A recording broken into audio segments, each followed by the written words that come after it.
is one of the largest country in Africa that produces cocoa. Cocoa. This is how I call it in my Nigerian accent. Oh, but the Ghanaians do call it coca. Please, if you're a Ghanaian in the building, let me know in the comment section. So guys, let's get into today's video. Do you know that Ghana is the second large country in the world that produces cocoa?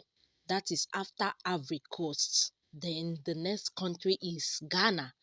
Ghana cocoa is of the highest quality and has made it to the top seller across the world. Ghana was introduced into cocoa in the 1879 by an agriculturer called Tete Awashin. I hope I did not murder his name. Oh, his name is on the screen. When he returned to the country from the island of Fernando Po, which is now Biko in Equatorial Guinea, he realized that cocoa does well in Ghana's soil. So with all this fine history and Ghana farming of cocoa, how far is the cocoa as of today? Since Ghana is one of the largest seller in Africa and has a very good and highest quality, in fact one of the best cocoa, and definitely their chocolate is one of the best in the market in every supermarket. Okay, so how far is the cocoa as of today, as the present time, and how benefiting is it to Ghana and Ghanaians, including the farmers who labor so much in producing these cocoas? Anyways, I saw a video which I would love us to watch, and then I will come back to do my own talkathon, because when you talk about Ibrahim Traore and talk about Muhammad, their vision, then this is when you know that being independent could do more good than harm. In fact, having what you managing what you have and not to share it Ibrahim with Traore anyone. and Dramani or corporation has a lot of goodies to bring to Ghana, and one of the things is for Ghanaians to as well start being independent and start their own production and managing what they have. Okay, so today I would like us to watch some of the videos I stumbled on concerning Ghana production and cocoa. A trade dispute between Ghana and the European Union over chocolate might lead to a manufacturing revolution in Western Africa. Let me explain what's happening and why this little product here is going to be so important going forward. To the Western world, Africa has just been a place to get raw resources from, not a place to add value to those products. So the business model has always been go to Africa, secure whatever mineral rights you can get, and extract as much as you can from Africa as quickly as you can, and put those minerals either to Europe or to Asia for further manufacturing. But they got a little bit greedy this time, and they may have pushed the Africans too far. So here's the backstory. Ghana, along with Cote d'Ivoire, produces over 2/3 of the world's supply of raw cocoa, and 80% of that raw cocoa is purchased by the European Union, where they manufacture it and turn it into chocolate, which is then sold throughout the world. It's a $100 billion industry, of which Ghana only gets about 6%, which Ghana was okay with until the European Union started to threaten them with sanctions if they did not become more environmentally friendly. Ghana asked the European Union what they had to do to be more environmentally friendly, and one of the suggestions that was made was that Ghana could purchase carbon credits. Now, what's a carbon credit? That's essentially paying someone to not pollute. So what the European Union said to Ghana was, if you pay us not to pollute, we will overlook you not being environmentally sustainable. As you can imagine, this ticked off their government quite a bit. So the president of Ghana wanted to get in front of this issue and not have leverage over him, and he made a bold proclamation that Ghana would not sell cocoa in the same way they had been selling it to their Western trading partners. Instead, over 50% of the cocoa would be processed right in Ghana.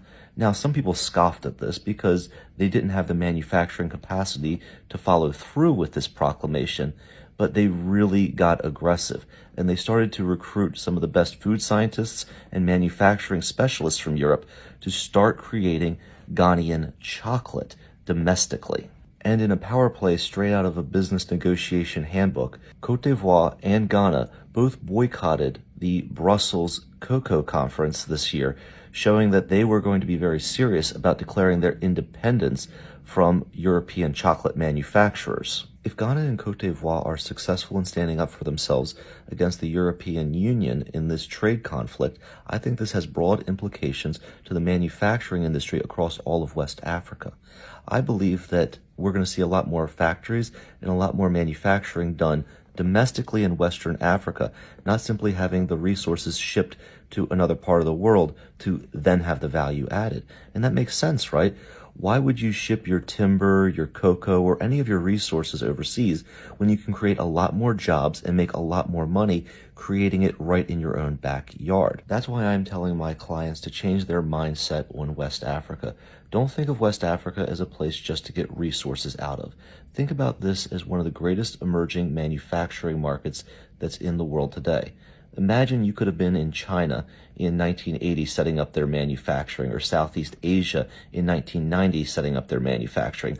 That's the kind of opportunities that you have if you have the correct mindset. I think that this trade dispute with the European Union may have provided the right motivation for West Africans, particularly those from Ghana, to go all in with their own manufacturing. But what do you guys think? Do you think West Africa is going to fully embrace manufacturing their own products and adding value domestically? Or do you think that they'll just fall back into the cycle of selling out their natural resources? Let me know in the comments. Now this is it. This is now when you know that Muhammad knows what he's doing. In fact, if he decided tomorrow to join the BRICS, he wouldn't come on social media or everywhere to share it, because he has already said it that his principles and what he had already acquired knowledge from Russia, okay, it has every similarity with that of Ibrahim Tahuri. This is one thing that Ibrahim Tahuri is fighting for Africans to continue to keep what they have, to be the one to possess it and not be the laborer that other people benefit from. Imagine shifting what we suffer for, what they get from our soil to overseas. They will go and process it there. Why not create the factories in Africa here, so that you can also provide job opportunities to the youth. Instead, they are doing it over there. As in, this one is over cheating. Oh, they are giving Ghanaians 60% out of what the cocoa production gets. You can imagine it now. But if they have the company in Ghana to do all those things themselves, even in Africa, like, it's high time for African to sit up really and know that it's high time for us to be producing our stuffs, processing it by ourselves, create that company so that it can provide job opportunities to the youth, instead of running to their place to go and be laboring for them and be doing everything for them, and they will come to our soil and pick all those things and go to their place and process it. Anyways, guys, what do you people think? Let me know on the comment section. So you see more reasons why, if Muhammad is actually doing it well, and him teaming with Ibrahim Tabure will definitely get things right for Africa, West Africa, and for Ghana as well. Don't forget to let me know your thoughts on the comment section. Like, Ghana, I hope people will have a lot of good chocolate in your country to chew. Definitely, because I have a lot that I bought here. I need to check made in where. Maybe it's in Ghana. Don't forget to like this video. I'll sure see you guys in my next one, and share your thoughts too. So if you see Ibrahim Tahuri and Muhammad, don't ask what their friendship or what their tangle is for, because it has a lot to do. It has a lot of benefits that it's definitely going to do. They are going to take Ghana to the next step. I just pray, that is my own, that Muhammad is pure and clean. Make it no be like other saboteurs, because Ibrahim Tahure does not need any saboteur around him. Anyways, I'll show you guys in my next video. Ciao, guys.